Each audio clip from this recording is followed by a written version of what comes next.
श्री स्वामी समर्थ. आज आपण जीवन संचित या मराठी चॅनलमध्ये स्वामी विचार बघणार आहोत. वैचारिक चिंतन.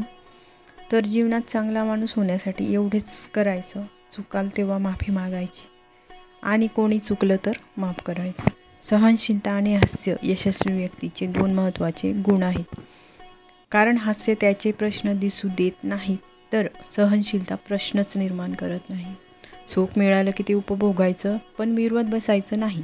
आणि दुःख झालं तर पचवायचं, त्याला गिरवत बसायचं नाही. ही जीवनातील खरी रीत आहे. धनवान होण्यासाठी एक कणांचा संग्रह करावा लागतो आणि गुणवान होण्यासाठी एक क्षणाचा सदुपयोग करावा लागतो.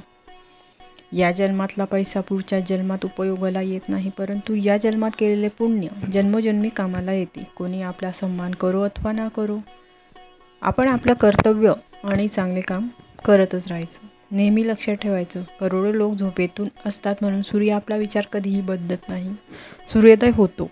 जगणं करार आहे, उद्रेकाचा भाग आहे, धागा आहे, तारेवरचा थरार आहे, मनगटातील रग आहे. हवं तेव्हा नाही आणि नाही तेव्हा हवं असतं. आपल्याकडे असलेलं पद पैसा दुनियेत आपली ओळख निर्माण करू शकत नाही, पण दुनिया समजून घ्यायला ज्ञानाची गरज पडते. म्हणून पैशाने श्रीमंत होण्यापेक्षा ज्ञान मिळून बुद्धिमंत व्हावं. नक्कीच आपण समाजात एक आदर्श व्यक्ती म्हणून मिरवू. मिळालेला वेळ ओंजळीत वेचावा. वेचून झाल्यावर क्षणाचा विलंब न करता जगून घ्यावा.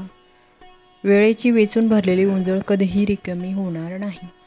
जो आपले डोळे वाचू शकतो तो आपलं मन जाणू शकतो. आपण आयुष्यभर अशा माणसाच्या शोधात असतो. आपला फोन स्लो झाला की आपण काय करतो?